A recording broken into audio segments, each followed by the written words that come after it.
And welcome to the Geek Legion of Doom, and it's that time of year again for lists. Everyone's doing their lists, their top 10 favourite and worst of whatever it is their channel is all about, and mine is no exception.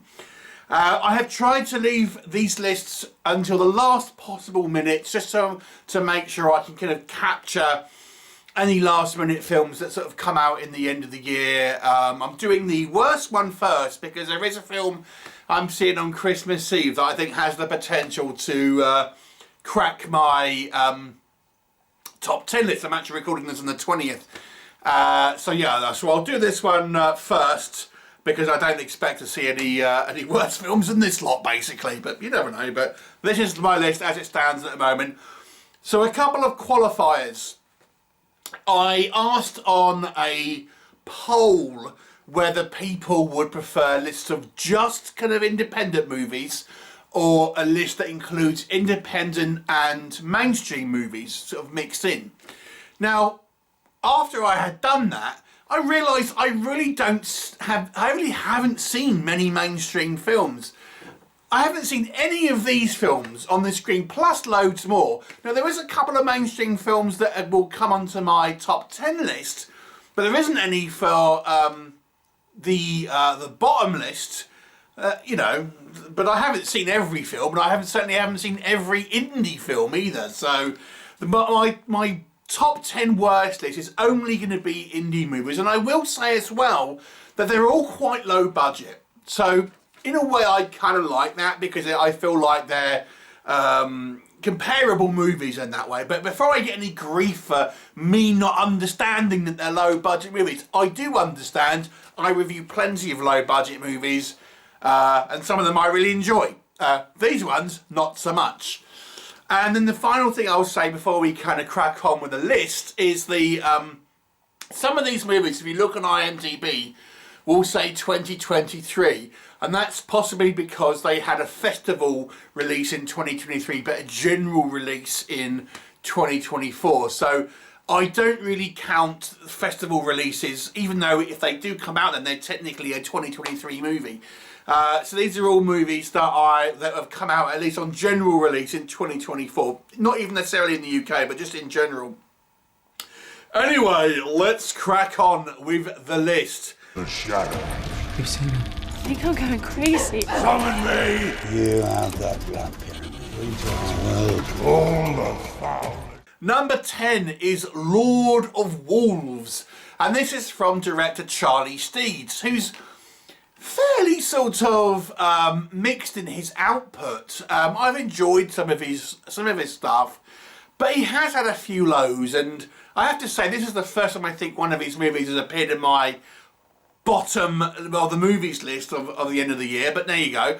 And Lord of Wolves is about a number of different people in London who are having these kind of visions of these wolf people, and they've got their own struggles. It's a real mess of a movie. The wolf people look ridiculous. It's just a mess, and it's dull. It's boring. Go check out the review if you want more details about it. But yeah, it's not a good movie, and I hope Charlie Steeds picks it up again and maybe looks a bit more on quality rather than quantity kind of going forward. It's not for you, Mayor, or the governor, or you, Sheriff. It's for that young lady's mother who can't sleep at night without knowing what happened to her daughter. So number 9 is Bull Shark 2. Now, interestingly, the Bull Shark movies, there is 3 of them, and 2 of them came out in 2024. So Bull Shark 2 and 3 are both 2024 movies. Now, the original movie, which I think is 2022, a lot of people didn't like it. I actually didn't mind it as to be fair. I actually gave it a relatively sort of a positive review. But the original movie got a lot of heat from many other review channels. But the second movie, I have to say, for me, was the weakest out of the 3 films. The third one, a little bit better, not as good as the first in my opinion, but the second one was just terrible. The reason for it, I say that, is because I feel the movie is just in a rush to get to the third film. It wants to be a trilogy, it's not that worried about having a story for the second movie. In actual fact, it's kind of repeating story points from the first movie. There's only one measly shark attack in the movie at the beginning as well. It's a very cheap movie. The shark attacks look cheap. And I think where the third movie does a little bit better with the character arc, this one, as I say, it's just repeating the same plot points and character arcs from the original movie. So that means it was the lowest out of the trilogy and number 9 on my overall list. My dad and I would talk about the spirit plane all the time. I told him that I'd become a paranormal investigator. Try to get a hold of him in the afterlife. Number 8, Amityville, Where the Echoes Live. Now, this has got an alternate name which escapes me off the top of my head. And I think it's a case of one of these films where it's been sort of, you know, put the Amityville name on it purely to try and make it seem like it appears to be part of a franchise. There's many Amityville movies at this point, and virtually hardly any are actually anything to do with the original series.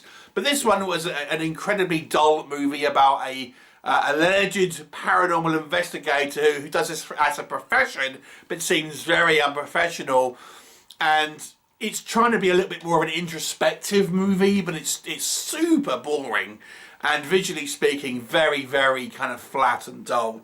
So yeah, that one I gave it a 2 out of 10. The other two I gave a 3 out of 10. I should point out some of these movies have got the same score, but when they have the same score, I'm giving you the order of which I didn't like them in this case. One guy who shoves live fish down his pants. Weird.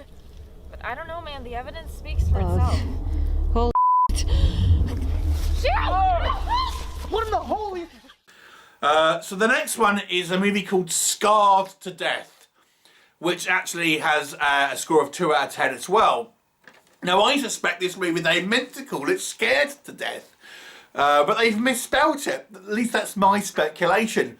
And this is kind of a movie about a bunch of sort of young people that go in the woods to try and document paranormal entities, and it's very amateur, but it's just a little bit too kind of cheap and nasty to really be entertaining, even in a sort of a bad movie way. It's just kind of like pretty embarrassing, if I'm honest. And I have to say, the fact that they talk about being scared a lot, but no one's talking about being scarred, but that's the name of the movie. Whatever.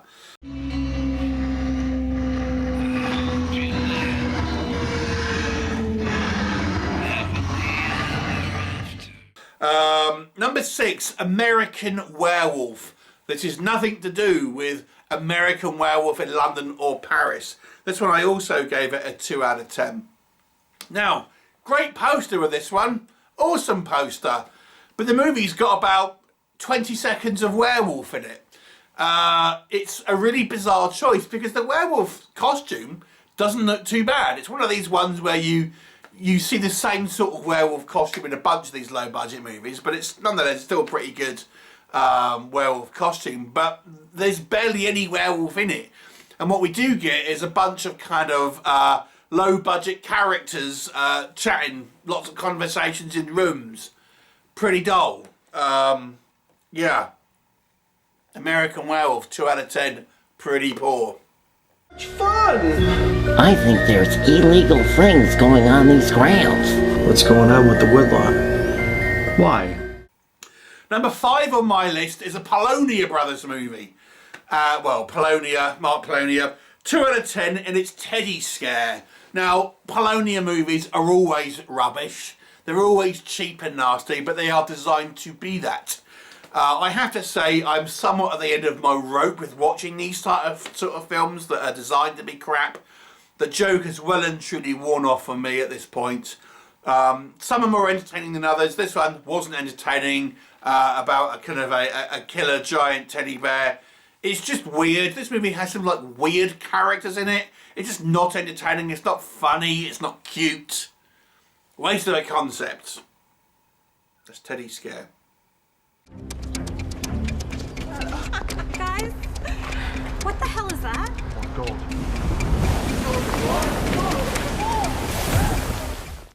Number 4, Tsunami Sharks. This is a named producer in this movie, Scott Jeffrey, who you will have heard me mention many a times. And I thought, wow, a shark movie. They're doing a shark movie. That's got to be relatively high budget. No. These are the people that bought us Winnie the Pooh, Blood and Honey, FYI. And I gave this one a 2 out of 10. And it's about London that suddenly gets like a tsunami. And there's a load of sharks hanging around. No other marine life, by the way, just sharks. And it's really focuses this family that's split up into 3 groups and how they're overcoming it. Rubbish CGI water, which doesn't seem to get any characters wet when they're in it. Again, lots of kind of conversations in rooms with cheap CGI sharks kind of going past. It's just a travesty of film. Their modus operandi is to pump out loads of movies with a cool cover art and then just hope people buy them and then go, oh, but that attitude to me destroys low budget cinema, because when you keep pumping out crap, people go, I'm not taking chances on any of these kind of low budget movies anymore because they're nearly always crap.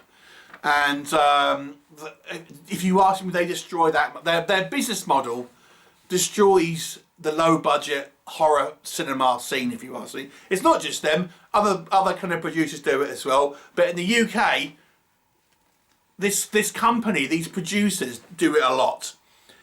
And the next 2 are also produced by the same group of people as well.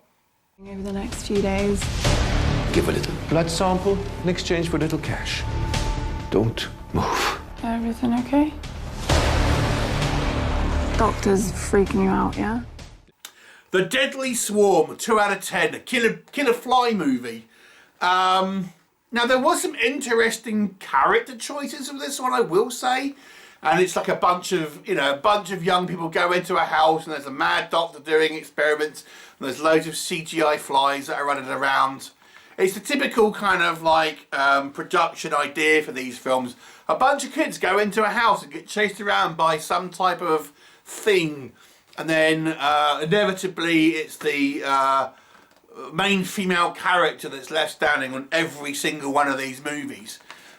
Terrible, like I said, some interesting choices I appreciate. That saved it from getting a 1 out of 10, I'm just saying. But yeah, it was pretty bad.